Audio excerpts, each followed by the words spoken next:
Sino nga ba si Emilio Aguinaldo? Si Emilio Aguinaldo ay ipinanganak noong 12 ng Marso sa Cavite Viejo.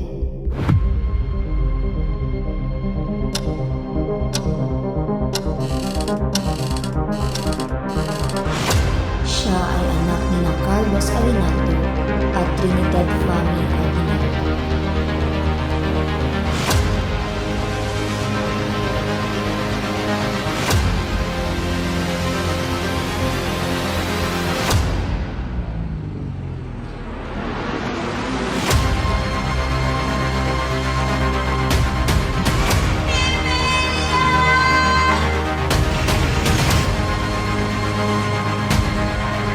Hintay! Dumating na! Ngayon ang ating panahon na tayo mga Tagalog ay magbangon! Para sa bayan, para sa Pilipinas. Huwag natin silang papasanin sapagkat sila ay kadugurin natin. Alam mo lang tamang ginagawa mo. Huwag mong isipin. Ginoo, narinig namin ang balita. Anong nangyari sa Cavite? Kung papatulan mo lang ang sarili. Ngayon, ubanin niyo ang inyong mga damit. Salamat at hindi kami nakaubang ng buhay sa aming pagbangko. Ikaw nang bahala sa kanya, Santa Juliet. Lucy Balas.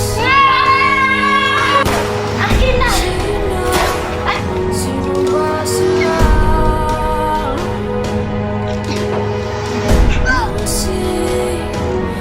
Santa Juliet, tulungan mo kami!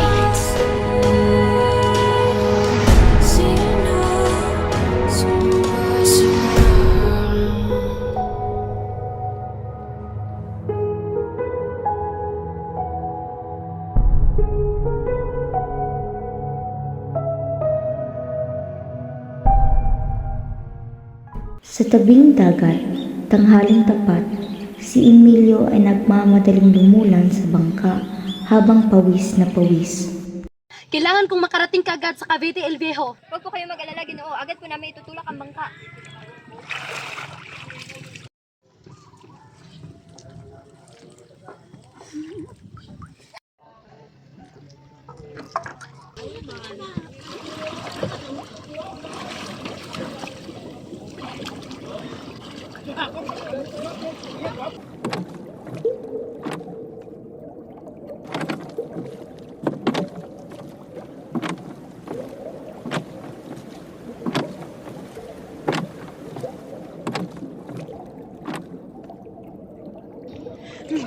Bakit tila napakabagal naman ang ating sasakyan? Wala nang ang hangin, napakainit pa ng araw. Pasensya na po, Ginoo. Mahina po kasi ang hangin kaya puro sagwan lang ang aming makakaya.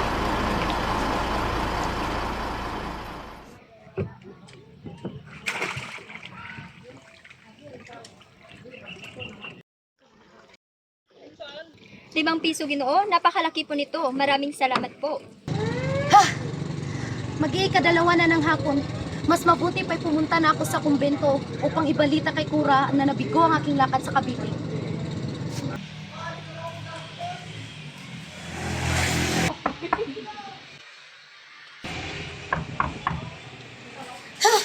Wala pa rin. Ni kaluskos, wala. Baka ayaw na nila akong tanggapin.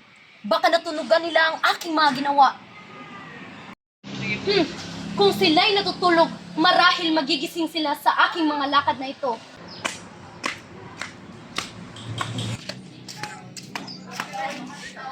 Uy, Kapitan!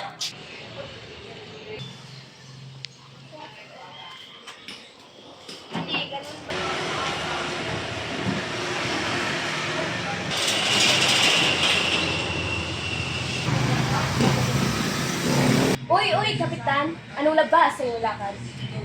Walang nangyari. Bigong-bigo ko sa aking lakad. Kung sana'y binigyan niyo ako ng rekomendasyon, disin sana'y napagkatiwalaan ako kahit 10 bari. Sinabi po sa akin na may pasya ang Excelentísimo Kapitan General Blanco ng Estado de Guerra sa 8 lalawigan kabilang ang Cavite.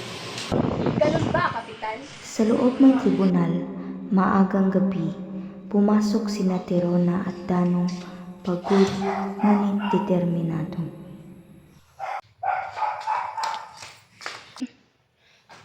Ginoo, narinig namin ang balita. Ano ang nangyari sa Cavite?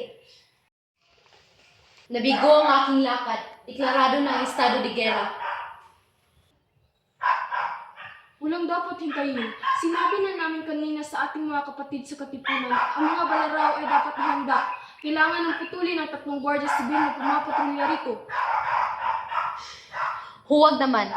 Dahil basta 3 lamang ang Gwardiya Sibil ay atin nang guguluhin ng bayan, hindi yan kasama sa ating labanan. Sa aking palagay ay sila'y matahimik nating maaagawan ng baril mamayang gabi. Apat hindi na dapat pang palakarin ang oras namin ng konsehadaan niyo ang mga gwardiya sibil sa mga kapatid natin sa Katipunan at maaaring bumigat pa ang panahon sa atin. Kung kayo ay ayaw pa at pasusulungan sapagkat kaninang umaga nakaalis pa lamang ninyo patungong Cavite, ay tumanggap na kami na balitang nagbangon at sinalakay na ang tribunal at kwartel ng Gwardiya Sibil sa San Francisco de Malabon. At kaninang katanghalian ay sinalakay naman ang Komandansya Provincial ng Gwardiya Sibil sa Noveleta na pamumunuan ng Kapitas Antonio Redoblado. Ganun ba?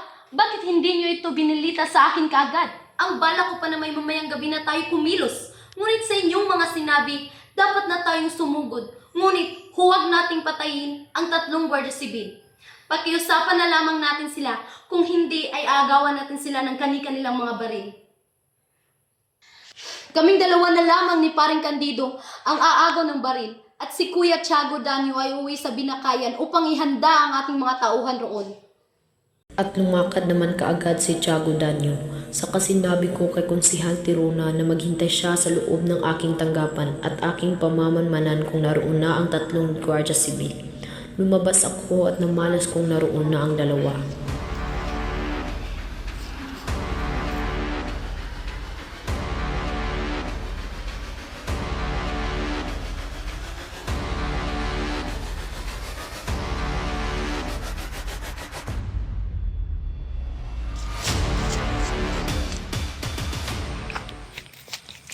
Ano ang balita? Kapitan, andoon na po ang 3 Gwardiya Sibil. Kumparing Tirona, agawan na lamang natin sila ng baril. Inuulit ko, agawan natin sila ng baril gamit ang lakas at pakiusap. Huwag natin silang papaslangin sapagkat sila ay kadugurin natin. Opo, Kapitan.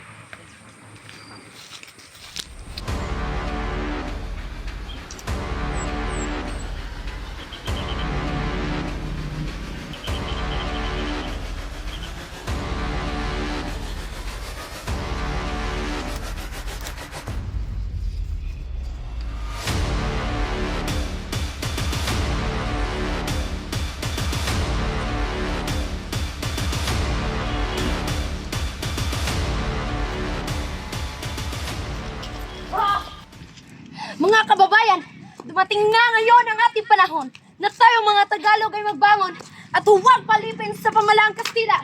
Ibigay niyo na sa amin ang inyong mga baril at sumama na kayo sa amin upang makalaya sa pangalipin ng ating inang bayan. Narinig mo ang sinabi ko sa inyong mga kasama. Isuko mo na sa akin ang iyong baril. Ayoko! Ayaw muna ako makauwi sa amin, nobilita. Sinang lahat aking hikayatin na. Mabuti yan. Ngunit akin na muna ang iyong baril. Ngayon, ubanin niyo ang inyong mga damit. Biglang naglundagan ng mga kwadrilyero na nagbunot na lahat ng gulok at balaraw at tangkang utas ng Gwardiya Sibil. Subalit sinakyan ko agad sa ibabaw ang nakahandusay, kasabay ang sigaw kung patawarin na niyo ang buhay na ito.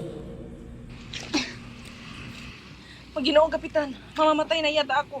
Malaki ang sugat sa dibdib ko. Kung hindi ko pa nga nasangga ang pagkakasaksak sa iyo'y maaaring bangkay ka na sana ngayon sa katigasan ng ulo mo. Tandang Julian, tulungan niyo kami!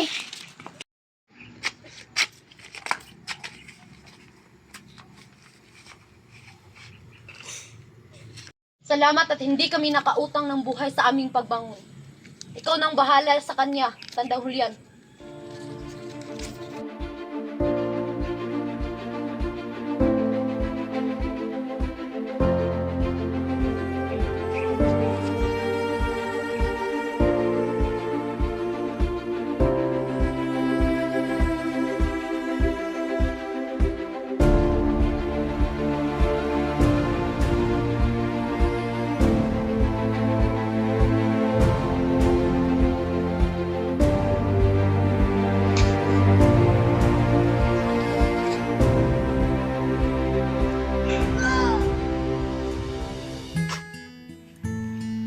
doon nagsimula hindi lang ang laban, kundi ang katatagan ng loob ni Emilio Aguinaldo.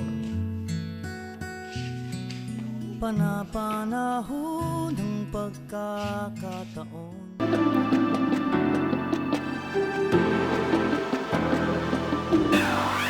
Batang dandan sa mundong kinagkagalawan, pagmasdan ang larawan ng itsurang nagmamalakas. Hindi pwedeng mabulag, makinig sa tamang tinig. Wala